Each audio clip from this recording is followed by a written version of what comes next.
Welcome sa Our Lady of Lastel at Quasay Parish, kung saan ayos lang pong umiyak at samahan tayo ng mahal na ina sa pag-iyak sa pagdarasal upang maging maayos ang lahat.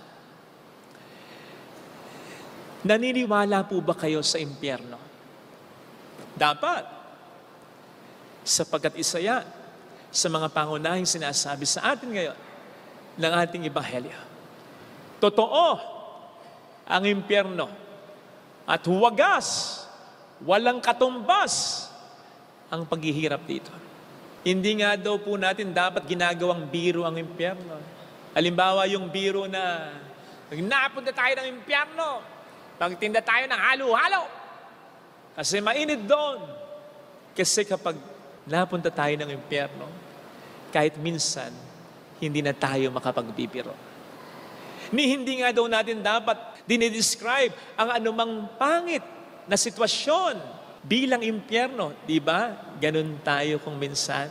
Halimbawa, yung mga nakulong, impyerno, Father. Nako, impyerno. O kaya yung nangyayari ngayon sa Gaza, it's hell. Sapagkat kung ang karanasan daw na mga yan ay ating mararanasan, raise to that highest level and many times over. Halimbawa, kung tayo nasa Gaza, mas gugustuhin pa natin yun. Raise to the highest level and many times over. Yung ganong karanasan, paulit-ulit, kaysa tayo mapunta ng impyerno. Ang ibig sabihin lang, walang karanasan ang katumbas ng paghihirap sa impyerno. Isipin po ninyo, patak lang ng tubig, isinasamo nung mayaman. Patak lang ng tubig na ang ginhawa ay baka walang isang segundo lang. Pero kahit yun ay hindi pwedeng ibigay. At ang paghihirap daw sa impyerno ay walang hanggan. I tell you, brothers and sisters, mas gugustuhin pa natin na mamalimos kahit konting tinapay tulad ni Lazaro kaysa mamalimos ng kahit isang patak lamang ng tubig tulad ng mayaman sa impyerno sa ating narinig na Ebanghelyo. Walang katumbas. Kaya dapat nasa sa isip natin ito. Kaya dapat kinatatakutan natin ito. Kasi maraming mga tao ngayon ang nabubuhay na parang hindi iniisip na may impyerno. At gustong-gusto ito ng dyablo para mas magkasala pa tayo. Gustong-gusto ng dyablo na isipin natin na ang Diyos ay napakabait at ang lahat ay pwede sa Kanya. Na ang Diyos ay maunawain at ang lahat ay maunawaan niya, mapapagpasensyahan niya. Tama namang ang Diyos ay walang katumbas sa pagiging mapagmahal, maawain at mapagpatawad.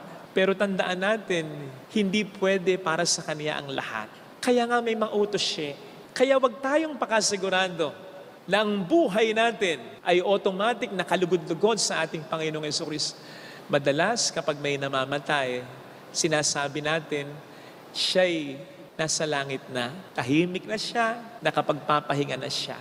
Sigurado nga ba tayo sa bagay na yan? Maliwanag ang sinasabi sa ating narinig na Ebanghelyo, depende pa rin sa buhay natin sa mundong ito. Mapupunta tayo ng impyerno kapag pasaway tayo. Mapupunta tayo ng langit kapag sumusunod tayo. Kamakailan ay narinig ko ang isang pahayag ng isang protestante patungkol kay Charlie Kirk, yung kamakailan lang ay in-assassinate. Sabi niya, nasa langit na daw si Charlie Kirk. Pero nasa langit na si Charlie, hindi dahil sa pagtuturo na ginawa niya, hindi dahil sa paninindigan niya sa pananampalataya niya, hindi dahil sa pagiging mabuting ama at asawa niya, kundi dahil sa pananampalataya niya. Ayos, pero kulang. Tama namang sinasabi sa Biblia na sa pamamagitan ng pananampalataya natin kay Kristo, maliligtas tayo. That if we profess that Jesus is Lord and believe in our heart that He is God, we'll be saved. Pero pakatandaan po natin na sinasabi rin ng Biblia, patay ang pananampalataya na walang gawa. Mapapatunayan nating tama, totoo, at buhay ang pananampalataya natin sa pamamagitan ng buhay natin.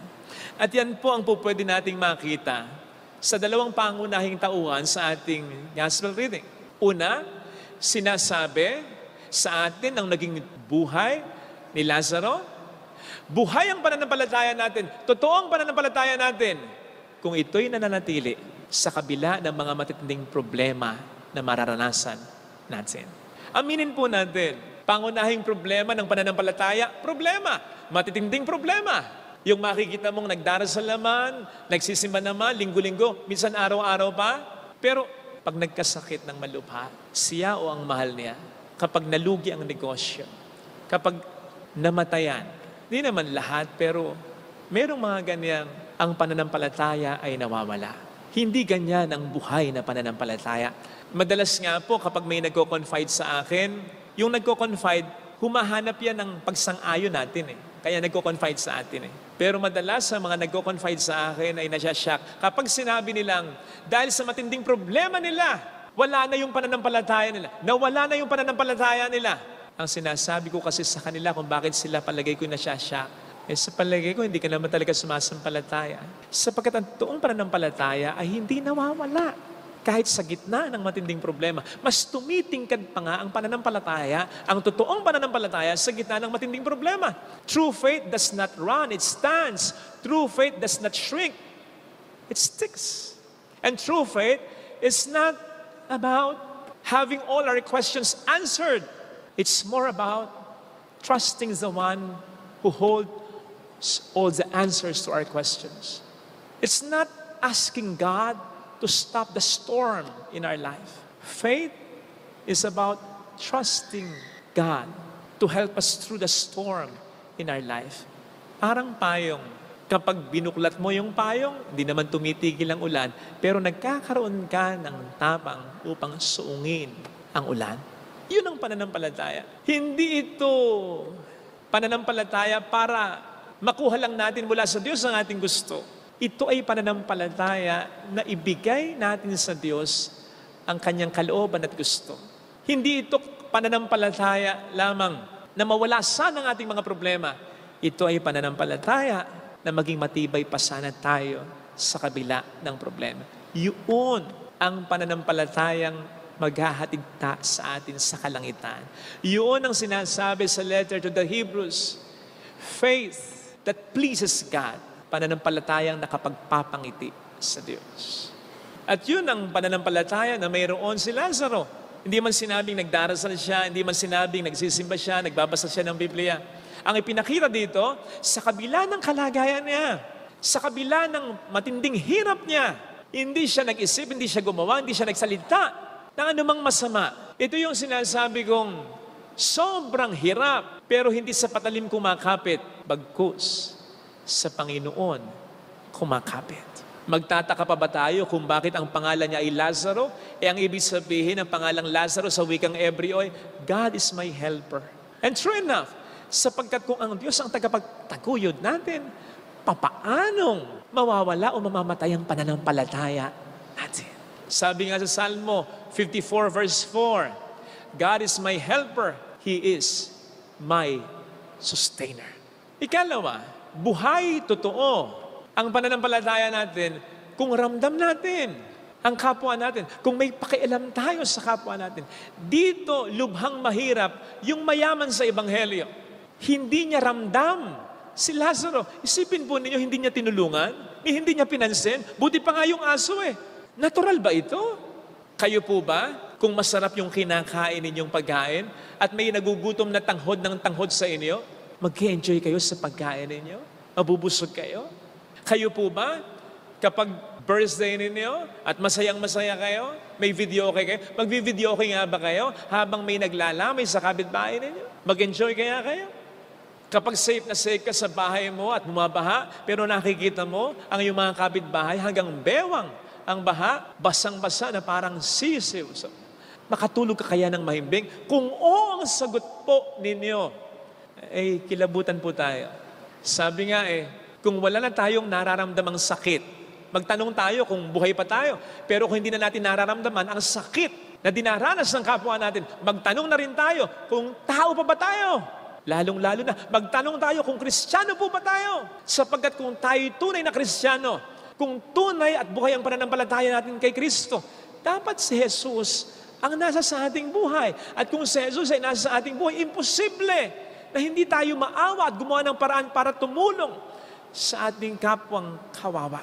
Maliwanag po ang sabi sa atin ng ating Panginoon, anuman ang gawin natin sa mga mahirap, sa mga aba, ginagawa natin sa Kanya. Kaya maliwanag din sinasabi ng mabuting balita na mayroong kahirapan, hindi dahil hindi mahal ng Diyos ang mga mahihirap, hindi dahil hindi sinasagot ng Diyos ang panalangin ng mga mahirap, mayroong kahirapan sapagkat may mga may kakayanan na hindi sumusunod sa poong may kapal. Kaya malaking kasalanan ang pagkakaroon pero hindi tumutulong sa wala. Sapagkat yung tulong mula sa Panginoon ay hindi natin pinararating sa mga nangangailangang kapwa natin. Nakalulungkot yung tawag ng isang whistleblower patungkol sa bilyong-bilyong halaga na kinukulimbat na mga sangkot allegedly sa anomalya ng flood control projects na yan. Kasi ang tawag basura. Imagine, basura ang tawag nila sa bilyong-bilyong pera. Bakit basura ang tawag? Kasi di naman din sa kanila at walang habas, walang kwenta ang kanilang paggasta. Hindi kasi nila pera.